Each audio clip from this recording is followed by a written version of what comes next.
4 litres 4 biturbo que vous connaissez bien puisque d'origine BMW, 626 chevaux, c'est pas dégueulasse. 3 secondes 8 au 0 à 100, en sachant qu'un Urus il fait 3 secondes 6 et qu'en vrai, sur un 400 mètres départ arrêté, bah ça se joue vraiment à ça. Bonjour et bienvenue dans ce nouvel épisode de En quête de la voiture parfaite. Et forcément, il fallait qu'à un moment je revienne sur un Range Rover. Bah ouais, vous me connaissez, il y a un moment, c'est dans mes veines. Voilà. Quoi de mieux que le maximum du maximum chez Range Rover actuellement, le SV1, le modèle le plus exclusif et qui est en édition limitée. Et du coup, on va en reparler très vite.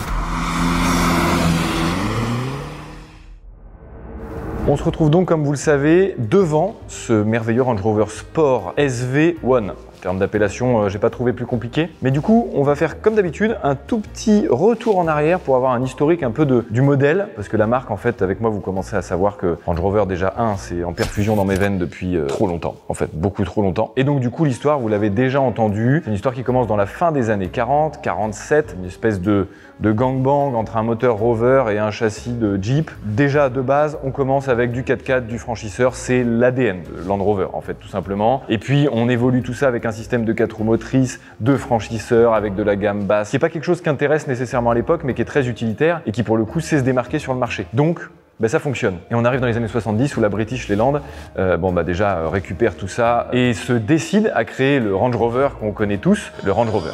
Voilà, ça c'est toujours difficile, je sais, la marque Land Rover possède la gamme Range Rover qui a un modèle qui s'appelle le Range Rover. Et en fait, c'est l'histoire du Range Rover Sport qui nous intéresse aujourd'hui, puisque c'en est un. Et le Range Rover Sport, il naît beaucoup plus tard dans toute cette histoire. En fait, le vrai, il naît en 2013. Mais le premier, comme on imagine que c'est un Range Rover Sport, il naît en 2005, sauf qu'en fait, c'est juste un Discovery recarrossé. Et le Discovery, en fait, c'est un peu le mix entre le baroudeur et le routier que Land Rover avait décidé de sortir et se sont rendus compte qu'il leur manquait quelque chose avec un petit peu plus d'ADN sport. Puisqu'ils le savent, avec Jaguar qui était rentré il n'y a pas si longtemps finalement, le sport, ça fait vendre. Donc le premier vrai, il naît en 2013. C'est la deuxième génération, mais c'est le premier qui a vraiment du sens.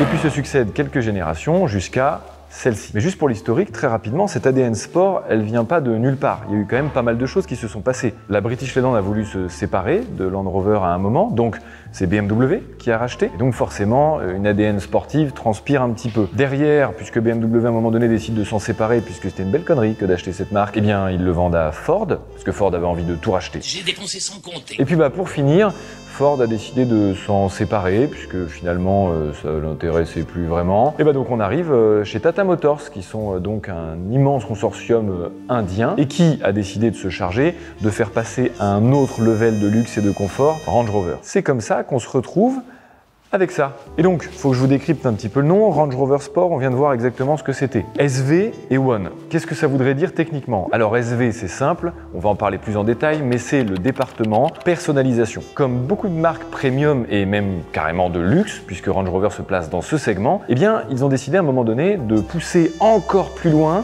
la possibilité de personnaliser son véhicule.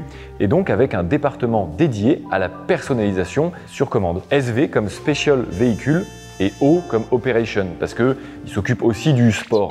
Ils ont essayé d'allier dans un même département sport et confort, je trouve ça un petit peu marrant. Chez Ferrari, par exemple, on a TaylorMade, qui est donc le sur-mesure, tout simplement, donc le département personnalisation de Ferrari. Sauf que chez Ferrari, il n'y a pas besoin d'un département qui s'occupe du sport, puisque c'est Ferrari, quoi. Et en fait, avec le département SV, je vais jamais y arriver à faire ce plan. Je vous jure, parce que là, c'est pas sorcier, déjà. C'est pas jalousie. 2, c'est quoi? Jamais. Et ou deuxièmement, je peux être dans un clip des années 2000 il y a même le Range Rover derrière. Donc là vraiment il suffit que je commence à lancer un truc, genre en mode un peu R&B hip-hop. Bref, quoi qu'il en soit, le département SV, il est né en 2014, un an après que le vrai Range Rover Sport soit né. Il n'y a aucun lien entre les deux informations, je voulais juste vous les donner. Et du coup, on se retrouve avec un véhicule qui est donc le Range Rover Sport, SV pour le Special Vehicle et One parce que j'imagine que c'était pour l'exclusivité. En fait, il n'y en a pas qu'un, genre il y en a un peu moins de 50 exemplaires en France et il y en a un petit peu moins de 1000 exemplaires dans le monde entier. Du coup, c'était pour marquer le coup sur l'exclusivité du véhicule. Et qu'est-ce qu'il a de si exclusif? En vrai, beaucoup de choses. Il y a des véhicules sur lesquels, je vous ai déjà dit, on a moins à parler parce qu'il n'y a pas 50 000 options, il n'y a pas 50 000 détails précis, il faut surtout vivre le véhicule. Mais là, il y a surtout beaucoup de trucs à dire parce que putain, ils sont partis en couille.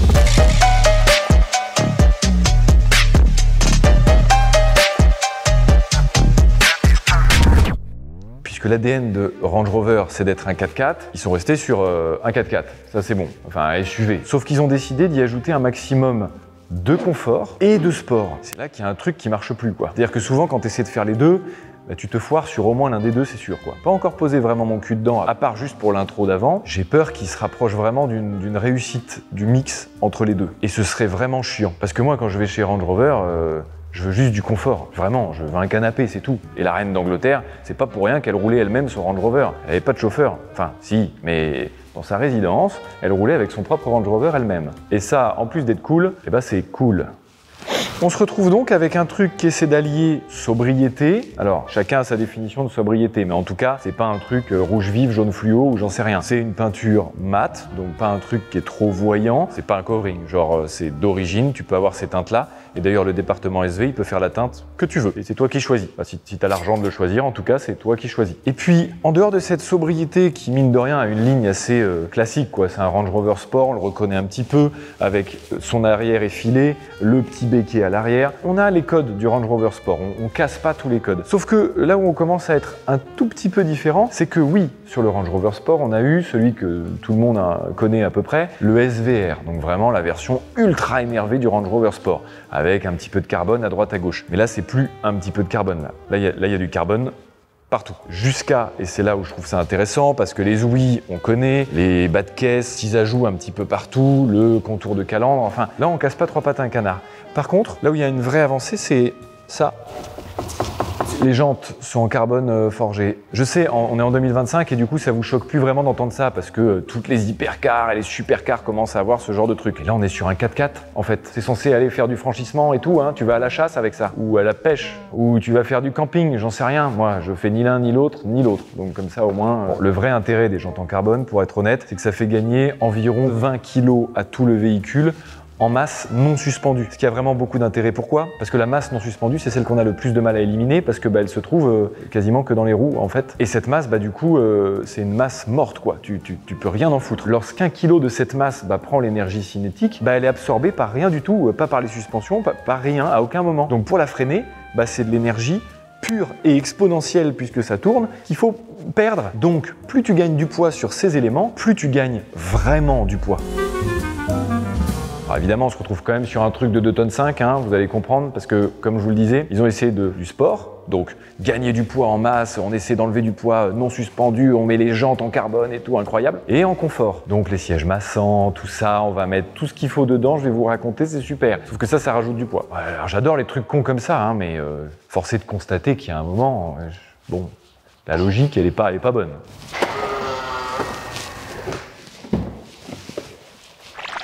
Je suis en train de vendre mon Range Rover. Du coup, je l'utilise plus. Et du coup, j'avais oublié cette sensation de porte. C'est un portail carrément à ce niveau-là, vraiment, je t'assure. Tout ce que je voulais dire, c'est faut que j'ouvre le capot. Parce que j'ai un truc à vous montrer. En plus du fait qu'il y en a qui disent « Ouais, tu montes pas l'intérieur du moteur ». Ça a souvent pas grand intérêt de montrer vraiment un cache moteur. Donc c'est pour ça que je le fais pas si souvent. Là, pour le coup, c'est un peu intéressant, pour deux raisons. La première, parce que même le cache, justement, là, pour le coup, il est cool. C'est-à-dire que là, il est en carbone aussi, avec le petit logo SV dessus, c'est un peu sympa. Bon, je veux rien avoir à changer sur ce moteur au vu de comment il est foutu à l'intérieur. Je peux accéder à rien d'ici, voilà. Mais là où c'est intéressant, c'est que ça y est, BMW, qui a participé à l'histoire de Range Rover, revient dans Range Rover sous forme juste du moteur. C'est tout simplement le 4,4 litres biturbo de chez BMW.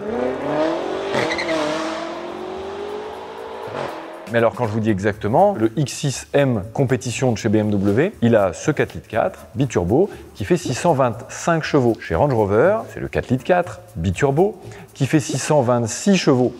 C'est vraiment le même quoi. Je voulais vous parler d'un truc. Ce capot, qui lui aussi est intégralement en carbone, ça c'est déjà un petit peu chouette, mais qu'est-ce que vous avez voulu faire? Il y avait vraiment des vraies entrées d'air là. Ça, c'est une entrée d'air normalement. Elle est là pour ça. Et il y a le trou qui est là pour que ce soit une vraie entrée d'air. Pourquoi vous ne l'avez pas laissé en vraie entrée d'air? Il y a tout ce qu'il faut pour que ce soit une vraie entrée d'air. C'est-à-dire qu'on a même la grille ici découpée dans le plastique, l'aspiration. Enfin, parce qu'on le voit souvent et on s'en plaint. Souvent, il y a des fausses entrées d'air et on trouve ça ridicule. Parce que tu vois bien que derrière le plastique, tu ouvres ton capot et tout, il n'y a rien dans le moteur qui dit que ça sert à quelque chose. Mais là, ça sert à quelque chose normalement. Vous avez fait 95% du travail que les autres constructeurs font pas. Faites les 5 derniers pourcents, je vous en supplie. Bon, et puis évidemment, le petit lettrage Range Rover qui est aussi en carbone. On sait jamais en vrai, parce que ça doit faire gagner au moins, je sais pas, genre peut-être 4 ou 5 grammes. Quand je l'ai vu sortir sur Instagram et que j'ai eu la pub, j'ai trouvé ça incroyable. Parce que moi, je jure par Range Rover, c'est vrai, mais que par le vrai Range Rover. J'ai eu un Range Rover Sport à l'époque, voilà. C'est très sympa, hein, je m'en plains pas, mais je suis pas fan initialement des Range Rover Sport. Et quand j'ai vu ça, quand même, je me suis dit, essayer de relier un peu les deux mondes, c'est un peu cool. C'est-à-dire que c'est un Range Rover Sport qui va vers le Range Rover, mais qui essaie de garder tout son sport. Et en fait, ça y est, dès que tu ouvres ça, bah, t'es mieux que chez toi, en fait. Ça se voit, tu es mieux que dans ta maison. Alors déjà, tu as la petite marche, donc ça c'est super, parce que c'est l'option qui coûte une blinde et que bah, là, elle est dispo quand même, heureusement. On parlera du prix plus tard. Du coup, ça t'évite de niquer les entrées de siège, et ça c'est une super chose. Mais là, ce que je constate surtout tout de suite, c'est que bah, en fait, tu te retrouves dans un habitacle où il n'y a pas un élément en plastique. Et ça, c'est leur spécialité au département SV. Tu avais déjà un choix infini. Et en plus de ça, pour absolument tout. C'est-à-dire que là, par exemple, ce que vous voyez, je ne sais pas si ça rendra bien à la caméra, mais c'est pas du tout du piano black. C'est une espèce de bronze magnifique. Tu as des textures partout, tu as du cuir, une espèce de textile, plus du cuir blanc, biton. Je sais pas quoi dire. On se rapproche de l'orfèvrerie. Et je dis pas ça pour rien, puisqu'il y avait des éditions dans lesquelles on pouvait retrouver de la céramique notamment. Et c'était de la céramique qu'on pouvait retrouver dans des montres suisses, par exemple. On en est vraiment à ce niveau de finition. Alors le seul truc sur toutes ces générations qui m'a un petit peu marqué et que je trouve est moins fancy que sur les anciennes, et ben c'est en fait les réglages des sièges qui ne sont plus que sur les portières en deux parties. Alors évidemment on a toujours les mêmes réglages, on en a même encore plus, mais je trouve que du coup c'est moins instinctif. Ça va apparaître dans les menus et il va falloir que tu sélectionnes selon les directions que tu prends. Je trouve que ça fait un petit peu moins avion, alors que dans les anciens tu avais tellement de boutons partout que quand tu rentrais dedans tu avais l'impression d'être dans une espèce de cockpit d'A380. On a gagné en sobriété, mais on a perdu en... Et évidemment le soft close, parce qu'on n'est pas des bêtes, hein, ça vous commencez à connaître. Ça fait gros 23 pouces quand même, hein. Je m'en rends compte en voyant ça là. Ah oui, je vous ai pas parlé de ça et ça tombe bien. On retourne dans un clip des années 2000 pour vous dire que le freinage, eh ben, c'est du 8 pistons carbone céramique. C'est des specs d'hypercar. Voilà. En freinage, vraiment, il y a des hypercars qui ont moins que ça. Et pour le coup, par rapport aux 5 litres qu'il y avait dans le SVR, qui avait une sonorité très connue puisqu'elle était très très chouette, et ben le 4 litres 4, on perd un petit peu puisque c'est un biturbo et que sur le SVR 5 litres, et ben c'était un compresseur qui laissait donc un peu plus de place au champ du V8. Hein. Et ben c'est pas si décevant. Je m'attendais à ce que ce soit moins chouette. Ben, c'est quand même très cool. Bon, c'est le même moteur que dans la M5 quoi. Faudrait faire une petite ligne quand même à mon avis. Par contre là voilà, ça c'est le retour de BM ça. Pourquoi il sonne encore? J'ai rien fait. Je me suis juste assis dans le véhicule. C'est ma présence qui te déplaît? Allez, on va rouler. Ah, ces sensations m'avaient manqué. Je suis sur un petit tapis volant là. Souvent les essayeurs, quand ils voient une voiture confortable, ils disent ouais, tapis volant et tout. Bon, la réalité c'est que si on regarde bien Aladdin, il a pas l'air confort. Hein. Si on est honnête, un tapis volant, c'est pas, ça reste un tapis quoi. Tu vois ce que je veux dire? Bref, quoi qu'il en soit, j'appellerais ça mon coussin volant aujourd'hui. Je vais commencer direct, siège massant. Ils ont tout un nouveau système parce qu'effectivement, ce qu'on reprochait à Land Rover, c'était que leur infotainment était globalement à chier. Et c'était parfaitement vrai. Là, normalement, ils ont tout refait. Ok, alors siège, jusque-là, c'est plutôt ok. Ah, massage, ok. Ah, ils ont toujours pas rajouté le massage du cul. Parce qu'en fait, chez BM et Rolls-Royce, il y a une particularité, c'est que c'est une des seules marques qui masse et le dos et le cul. Enfin, du coup, le bassin, c'est pour te faire bouger le bassin en réalité. Et bah là, il n'y a pas le cul. Et d'ailleurs, juste à côté de siège, j'ai vu une autre option relative au siège, dont il faut que je vous parle, mais on fera une pause exprès pour ça tout à l'heure. Parce que ce Range Rover, en plus d'avoir évidemment toutes les options qu'on connaît, siège massant, chauffant, ventilé, en fait, qui lui permet de prendre soin de vous quelque part, eh bien, il va encore plus loin que ça. Il peut vous proposer des soins. On en reparlera. Non mais là, ça y est, premier rond-point et directement, je me permets de vous parler des 4 roues directrices parce que quand tu as un gabarit comme celui-là, j'ai eu effectivement l'habitude de conduire des Range, donc j'ai vraiment la sensation que c'est censé être. Et là, c'est très différent. Il y a beaucoup de choses qui sont très particulières à la conduite. Bon, les 4 roues directrices qui te permettent d'avoir vraiment un angle de braquage costaud pour ce genre de voiture. Vraiment, tu t'attends pas à tourner de façon aussi agile. Et puis deuxièmement, il y a un truc qui me gêne depuis tout à l'heure dans ma vue, bah, c'est le rétro. Le rétro central, c'est une caméra en fait. Alors c'est de plus en plus la mode hein, avec les voitures autonomes, électriques et autres, mais je m'attendais pas à retrouver ça dans le Range Rover. Et bah ça là, pour l'instant ça me dérange beaucoup. J'avais oublié, hein, t'es si haut, c'est incroyable.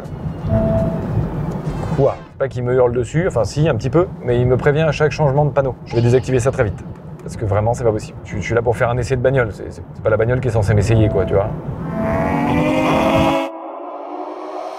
Bon évidemment dans ce nouveau Range Rover, il y a tout ce qui est nouveau hein, chez Range Rover, à savoir leur volant, leur console centrale, le logiciel dont j'ai déjà parlé, pas vraiment tout. Et franchement, c'est objectivement réussi, vraiment. Et là, c'est poussé au maximum dans celui-ci, avec les palettes transparentes et rétro-éclairées. Je sais pas quoi vous dire. Voilà, l'objectif pour eux, c'était de montrer qu'ils étaient dans le futur. Et je retrouve aussi une autre spécificité du gros Range Rover, les bruits de vent. En fait, c'est-à-dire que je vois la télé de 65 pouces qui sert de rétro prendre le vent et résister comme ça tout le trajet. C'est terrible. En fait, ça me fait vraiment penser à ce que Clarkson a dit quand il a essayé le premier Range Rover Sport, lui qui était sur base là, de Discovery. Il a clairement dit que c'était tout simplement une salle de sport sur roue. Pas très agile, mais remplie de testostérone. Alors, une salle de sport, oui, mais d'un hôtel 5 étoiles dans lequel t'aurais un spa, quand même. Parce que voilà, on n'est pas des... Bon.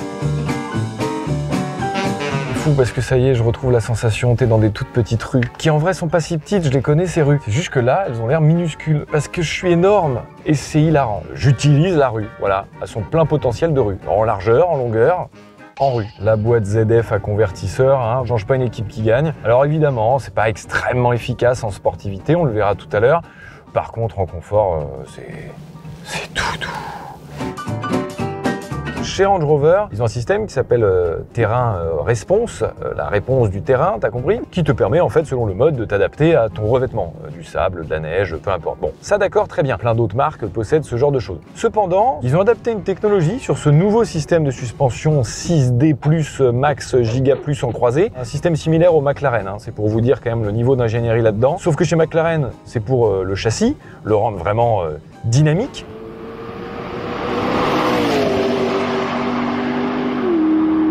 Chez Range Rover, c'est pour le rendre plus confortable. Et du coup, vu que c'est en croisé, de l'hydraulique et du pneumatique, du coup, ils peuvent, grâce à une alimentation 48 volts, hein, donc une alimentation de camion, tout simplement, rien de plus, rien de moins, eh bien ces suspensions peuvent être réglées en 0,1 seconde en amont, avant d'arriver sur un obstacle. Et tout ça, c'est prédit, notamment grâce à des capteurs lidar et des caméras, qui jaugent pour toi l'aspérité de la route, le virage qui arrive, etc. Et tout ça, ça permet de précharger tes suspensions avant même de prendre la bosse, le creux, le virage. Est-ce qu'il y a vraiment besoin de ça? Je sais pas, mais une chose qui est sûre, c'est que le ressenti tapis volant, il vient pas de nulle part. Et en fait, ce système de caméra et de lidar, il date pas d'hier. Ça fait déjà un petit moment qu'il est chez Range Rover. Ils l'ont juste adapté à un nouveau système de suspension qui permet encore plus de réglage et de confort. Et ce système te permet, même en dynamique, d'apporter quelque chose. Puisque oui, ce qui faisait le charme à l'époque des Range Rover, c'est qu'on appelait cabré carrément. Le truc, les suspensions se délestaient à l'avant quand t'accélérais, le truc il était direction les étoiles. Et pareil au freinage, tu plantais le véhicule. Et bien maintenant, pour l'efficacité et la sportivité, ce système de suspension dynamique vient vraiment le compenser. Ce qui apporte évidemment beaucoup plus d'efficacité dans des situations dynamiques, comme du circuit ou autre, mais du coup, beaucoup moins de charme. Parce que, sincèrement, qui irait sur circuit avec ça? À part peut-être le propriétaire de ça, qui vient de me regarder avec des yeux et me proposer une date pour aller prochainement sur circuit avec. Bon, oui, c'est possible. Mais je pense que sur les 1000 qu'il y a dans le monde, s'il y en a 3 qui vont en avoir fait du circuit, c'est le max. N'aie pas peur. Vraiment, on est à 4 km du trottoir, je t'assure. Détection vraiment de trottoir pour les jantes en carbone. Il se dit dans le doute, on va lui mettre 4 mètres entre le trottoir et la jante, histoire d'être certain, quoi. Regarde ça, je vais tourner au même moment que la voiture travelling et je pourrais... Regarde ça, regarde, l'angle de braquage, il est fou. La voiture travelling, elle a braqué il y a 4 heures. Elle a un angle de braquage, la moitié du parking carrément pour faire un demi-tour. J'ai braqué littéralement en 3 mètres. C'est hyper impressionnant. Alors effectivement, ce diamètre de frein et surtout cette technologie de frein en carbone céramique avec les 8 pistons, je comprends toujours pas, ça ne te permet pas d'être doux, en fait, voilà. Parce que du coup, si tu n'appuies pas de façon assez virulente sur le frein, ça freine pas. Et si tu appuies trop, ça freine net. Du coup, pour tous les jours, c'est pas bien. Voilà. Et le siège ventilé, parce que quand même, à un moment, il commence à faire doucement chaud, il y a du soleil, tout ça. Oh la vache, qu'est-ce qui... Ah oui. C'est... il fonctionne en vrai là. Oh la vache. Les couilles frigorifiées actuellement, voilà. Et c'est étrangement pas désagréable. C'est tellement confortable et à la fois tellement sportif dans l'ADN de ce que tu regardes, mine de rien, dans la voiture, que t'en oublierais presque que, avant tout, t'es dans un putain de 4x4, un putain de franchisseur. Alors, effectivement, hein, tu vas égratigner tes jantes en carbone, mais tu peux y aller, c'est-à-dire qu'on a quand même le terrain de response qui permet d'avoir une espèce de garde au sol gigantesque si t'en as envie, et puis de passer, par exemple, des guets, genre... quasiment jusqu'au capot. Parce que avec une admission d'air qui est très haute, comme on l'a vu avec les fausses prises d'air, mais qui pourraient en être des vraies puisque l'admission d'air est quand même par là, et putain, qu'est-ce que ça a des capacités de franchisseur. Et pourquoi je vous parle de ça? Parce qu'à un moment, Range Rover, pour promouvoir son Range Rover Sport et ses capacités de franchissement, ils ont décidé de gravir les 999 marches du mont Tianmen. Je ne sais pas si ça se prononce exactement comme ça, mais quoi qu'il en soit, c'était extrêmement impressionnant. Et tout ça, c'était en 2018. Et ce qu'il faut savoir, c'est que avant d'arriver sur les marches, il y avait une route extrêmement tortueuse qui était empruntée justement par le Range Rover pour montrer ses capacités en thermique. Et la montée des marches s'est faite en intégralité en électrique. C'était 45 degrés quand même. Là, BMW viennent de se vanter d'avoir réussi à monter 50 ou 55 degrés sur environ 10 mètres. Cool, Range Rover avait déjà fait ça il y a presque 10 ans et en bien plus impressionnant. Et petite anecdote supplémentaire, le pilote qui était au volant de ce Range Rover à ce moment-là, c'était juste le pilote de Formule E, Opintung. Je sais pas le prononcer, je suis vraiment désolé, mais il fallait trouver un mec assez fou pour tenter de faire ça. Parce qu'à mon avis, à l'intérieur, les sensations, elles étaient là quand même. Il est bizarre ce sol. Il est pas palpable. Et je sais pas pourquoi, Land Rover, ils adorent mettre leur Range Rover Sport dans des situations complètement cons, genre remonter un barrage à contre-courant quand ils ont sorti la 3e génération en 2022. Gravir des trucs, voilà, c'est ça leur objectif. Et ils ont raison, hein, c'est leur point fort. Petite anecdote supplémentaire pour vous montrer à quel point Range Rover sont vraiment quand même dans l'idée de faire des objets un petit peu d'art, en tout cas sont attachés aux finitions et à la beauté de leurs produits, c'est que le premier Range Rover a été exposé au Louvre comme un objet de design et d'art exceptionnel. Il n'y a que Range Rover pour faire ça. Bon, ça ne vous a peut-être pas échappé, au milieu du volant, juste en bas, sur la branche du milieu, on a le bouton presque le plus cool de toute la voiture, que déjà quand tu appuies dessus, il devient rouge. Voilà, déjà ça c'est un peu cool, on sait que le rouge c'est sport, ils ont raison. Puis là tu as tout ton compteur qui devient rouge et puis tout le reste en fait finalement qui devient rouge. Parce que ça y est, on vient de passer en mode sport, en mode SV, dynamique. Là, pour l'instant, je suis pas extrêmement dynamique, mais j'arrive suffisamment fort dans les virages pour que le véhicule, s'il n'avait pas ce système de suspension, se vautre. Au vu du poids et au vu de la garde au sol, et de la typologie de la bagnole, hein, tout simplement, c'est censé m'écraser. Et là, franchement, il y a une espèce de maintien, c'est fou, dans la ligne. Très perturbant dans un Range Rover, je vais être honnête, parce que normalement, tu t'attends à te vautrer juste bêtement dans tout ce qui arrive. Toutes les aspérités du sol, elles sont là, tu les sens bien, mais tu n'es pas déstabilisé par les trous. Ok, on est en 2025, à l'ère des DBX 707 et autres Urus Performante et Puro Sangue. Bon, ben c'est sûr, maintenant, c'est plus le firmament. Mais à l'époque, avec le SVR, je rappelle quand même que c'était le SUV le plus rapide du monde sur le Nürburgring. Et on sait à quel point ce circuit est contraignant pour les véhicules. Donc pour un SUV, putain de merde, en à peine 8 minutes, il fait les 21 km de la boucle. C'est pas dégueulasse. Et je crois que c'est quand même son digne successeur.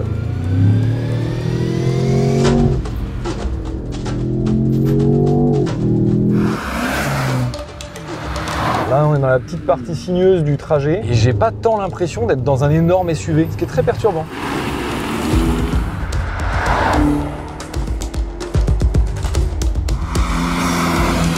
C'est très réactif. Alors c'est pas une sportive, hein. En termes de direction, c'est pas si flou. C'est un peu flou, hein, quand même, mais c'est pas si flou.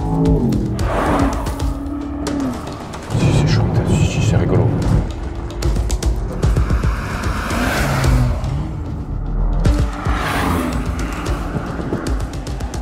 Pas mal. J'adore cette caisse, putain de merde.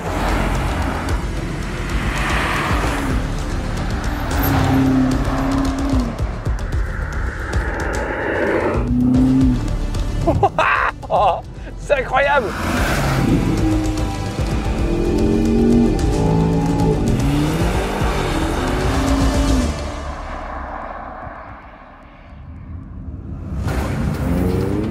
Effectivement, j'allais vous en reparler. Au 0-400 mètres départ arrêté, on n'est pas loin d'un Urus quand même, hein. Ce qui marche. Voilà, il faut se le dire, un Lamborghini Urus, a priori ça marche. Et là, je suis en train de vous parler d'un Range Rover.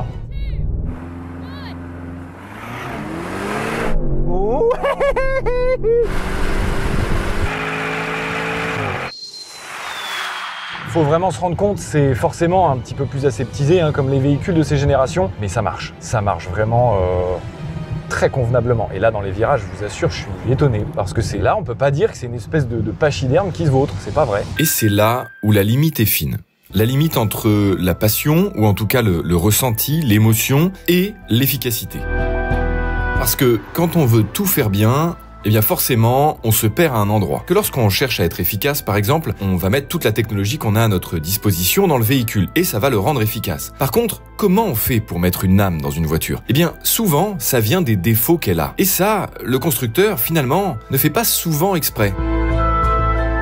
Et là où je veux en venir, c'est précisément parler de l'ancien Range Rover SVR. Et oui, puisque c'était complètement con de vouloir mettre un 4x4 qui était censé être dans les chemins sur un circuit. Et donc forcément, ils ont tout mis pour que ça aille sur un circuit, ça marchait pas. Enfin un petit peu, mais on n'est pas sur une sportive. Et du coup, ça lui donnait beaucoup de charme, avec les cabrages en avant quand accéléré, avec les plongées pendant les freinages, et puis avec cette espèce de comportement hyper flou dans le volant. Là où je veux en venir, c'est que ce Range Rover SVR, en fait, il avait une âme.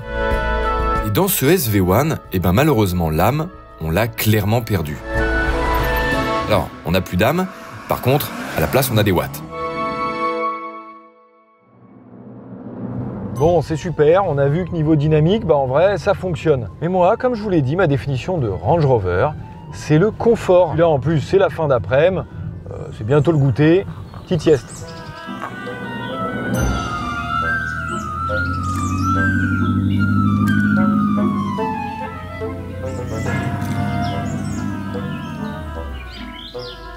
Et oui, parce qu'en fait, vu que c'est un siège électrique et que je peux pas le baisser entièrement, avec la pente, ça va me permettre d'être comme si j'étais allongé. Là, techniquement, si on prend un niveau à bulle, à mon avis, je suis parallèle au sol.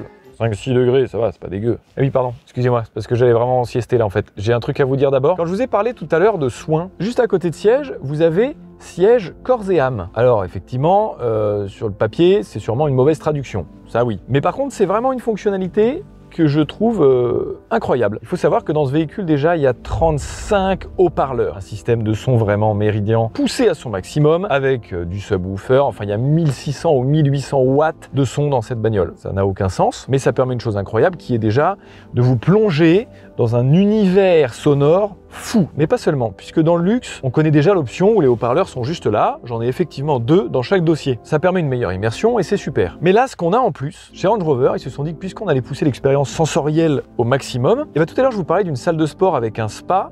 Et c'est pas pour rien, parce que dans les sièges, en plus des enceintes, ils ont incorporé des sub-packs, et l'objectif étant, avec différents programmes disponibles dans ce truc-là, audio, sensoriel, bien-être, tu appuies sur ton petit spa, et puis tu as des vibrations qui essaient de faire diminuer la fréquence cardiaque de ton cœur, pour te détendre. Et ils ont développé ça en direct avec un institut. Tu actives l'option, et tu laisses ton Range Rover faire baisser ta fréquence cardiaque. Je sais pas quoi dire. J'ai aucune objectivité avec ce véhicule. C'est super. Quoi qu'il en soit, je crois que c'est le moment de conclure, hein, parce qu'à un moment, toutes les bonnes choses ont une fin, et puis moi, il faut que je sieste de toute façon. Donc, hop, oh là oui, avec la pente, par contre, je vais y arriver, promis. Pas un mouvement de plus, sinon la porte de 4 tonnes 2 se referme sur moi. J'arrive. Alors, je crois que la conclusion, finalement, je vous l'ai déjà dit, vous n'allez pas vraiment apprendre quelque chose. C'est génial comme bagnole. Ça n'a pas sa place en 2025, très clairement. Bon, même si fiscalement, ils y avaient mis une petite micro-hybridation avec le 48 volts, histoire de dire, finalement, maintenant, ça marche plus. Mais ils ont tenté, c'est bien. Qu'est-ce que c'est que cet engin de con? Et puis, en même temps, engin de con, et en même temps, peut-être plus assez. Parce que là, c'est un engin, finalement, rigoureux. Et un con, c'est pas rigoureux. Non, il y a un truc qui manque quand même là-dedans. Alors c'est pas les performances, c'est pas l'efficacité, en vrai c'est pas le confort. Parce que je vous mets mes notes ici, et comme vous pouvez le voir, elles sont pas dégueulasses. Oui, il remplit bien tous les critères, sauf le dernier, l'âme, le charme. Alors ça c'est sûr, il essaiera de vous séduire par tous les moyens, jusqu'à même essayer de faire battre votre cœur différemment. Ça, j'ai toujours pas compris. Mais la tentative est bonne. Et en même temps, mine de rien, il y a un truc qu'il faut pas oublier, c'est le prix, quoi. Hein. On est quand même pas loin des 300 000 euros. Ah c'est sûr qu'il y avait bien un moment où il fallait faire baisser. Mais attention, hein, parce que je peux te dire qu'au moment où le gars il fait le chèque, on te met direct dans le siège, monsieur. C'est super, regardez, je vais vous mettre ce petit mode bien-être, là, ça va être impeccable. On vous masse et...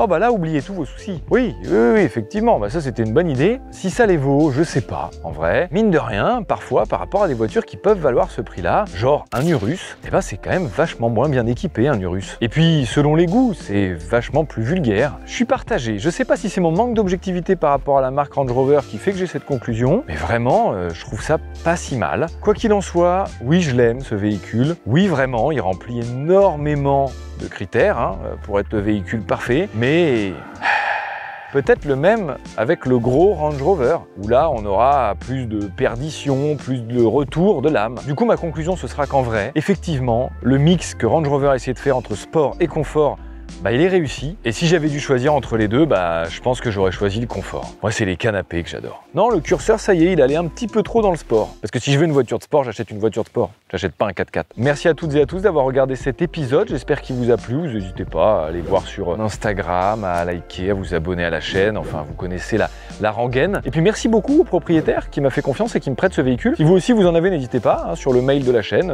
père.chabrier@gmail.com, vous proposez vos véhicules. Et puis, s'ils retiennent mon attention parce qu'il y a un truc à en dire avec un peu d'histoire, avec un peu de perf, avec un peu de gueule, avec peu importe, mais un vrai sujet, on peut en parler, et bah, je le ferai avec plaisir. Merci à vous, et puis bah, à la prochaine. Quand même me faire masser un petit coup encore là, que j'ai pas bien testé l'option. C'est pour le travail, hein, c'est vraiment pour voir quoi.